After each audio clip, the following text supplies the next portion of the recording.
महाराष्ट्र राज्याचे कामगार मंत्री आकाश पुंडकर यांनी 3 ऑगस्ट रोजी परिपत्रक काढून सोलापूर शहरातील विडी कामगारांना दर 1000 विडी मागे 361 रुपये मजुरी विडी कारखानदारांनी देण्यात यावी, अन्यथा न देणाऱ्या विडी कारखान्यावर कायदेशीर कारवाई करण्याचा इशारा कामगार मंत्र्यांनी दिलाय। तसेच या विषयावर ज्या त्या भागातील सहाय्यक कामगार आयुक्तांना देखील अधिकार दिलेले आहे। त्यामुळे आपण त्वरित प्रत्येक विडी कारखान्यातील विडी कामगारांना कामगार मंत्र्यांनी जाहीर केल्याप्रमाणे वेतन मिळवून द्यावं। वास्तविक पाहता अनेक वर्षांपासून विडी कामगारांना फरक मजुरी मिळण्यात यावी, तरी कारखानदाराकडून दिले जात नाही। महागाई भरमसाठ वाढलेली आहे। विडी कामगार अत्यंत गरिबी जीवन जगत आहेत। त्या गरीब कामगारांचा आपणाकडून सहानुभूतीपूर्वक विचार करून त्वरित मजुरी मिळवून देण्यात यावी, अन्यथा जे विडी कारखानदार देत नसतील त्या विडी कारखानदारांवर कडक कारवाई करण्यात येईल, अशा आशयाचं निवेदन हक्क समितीच्या वतीनं राष्ट्रवादी काँग्रेस सेलचे अध्यक्ष डॉक्टर गोवर्धन संचू यांच्या नेतृत्वाखाली देण्यात आलं। यावेळी कामगार सेनेचे प्रदेश अध्यक्ष विष्णू कारंपुरी, नव महाराष्ट्र कामगार संघटनेचे अध्यक्ष साहेबन्ना तेगेळ्ळी, राष्ट्रीय विडी मजदूर संघ इंटेकचे अध्यक्ष राहुल गुजर आदींसह पदाधिकारी उपस्थित होते। आज आम्ही विडी कामगार किमान वेतन हक्क समितीच्या वतीने मान्य विष्णू कारंपुरी महाराज यांच्या मार्गदर्शनाखाली सहाय्यक आयुक्त साहेबांना निवेदन दिलेले आहे। कामगार मंत्री साहेबांनी गेल्या 3 तारखेला किमान वेतन मिळणाऱ्या असं परिपत्रक काढलेले आहे। सोलापूरसाठी 361 रुपये जाहीर झालेले आहे, परंतु कारखानदार म्हणतात की आम्हाला अजून जाहीर मिळालं नाही।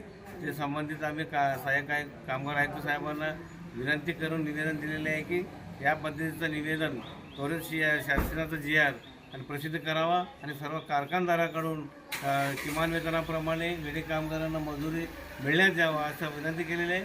आणि कामगार आयुक्त साहेबांनी सुद्धा मान्य केलेलं की त्वरित वरिष्ठांशी संपर्क करून लवकरात लवकर GR प्रसिद्ध करून विडी कामगारांना किमान वेतन जो जाहीर झालेले आहे तो विडी कामगारांना देऊ घालणारच असं त्यांनी आश्वासन दिलेलं आहे।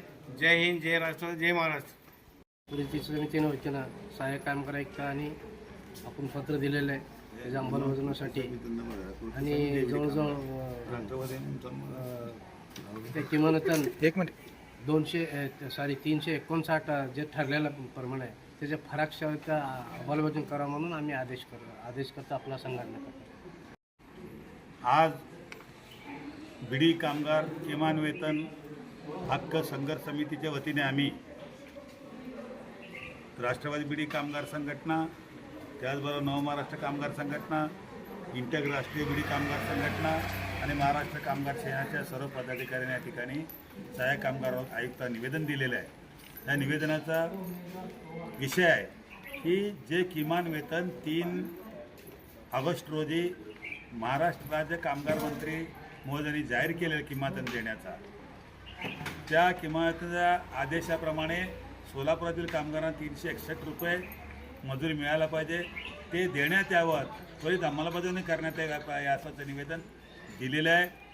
या अगोदरसुद्धा आम्ही बीडी उद्योग संघाला निवेदन दिलं की याप्रमाणे आदेशाप्रमाणे 361 रुपये मजुरी चालू करा। त्याच माध्यमातून आज इथं दिलेलं आहे। आम्ही या आमच्या निवेदनानंतर सहाय्यक कामगार आयुक्तांनी लवकरात लवकर मी या बाबतीमध्ये कारवाई किंवा अंमलबजावणी करण्याचा प्रयत्न करणं अशा प्रकारचं त्या ठिकाणी आश्वासन दिलेलं आहे।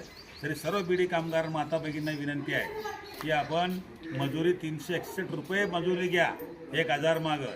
जे कोण देत नाहीत त्यांनी आमच्या हक्क समिती संघर्ष कार्यालयामध्ये तक्रार करावे असं विनंती करतो। जय हिंद, जय महाराष्ट्र।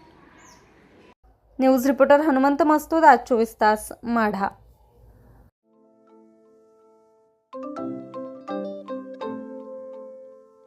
नवनवीन आणि ताज्या घडामोडींसाठी आज 24 तास सबस्क्राईब करा।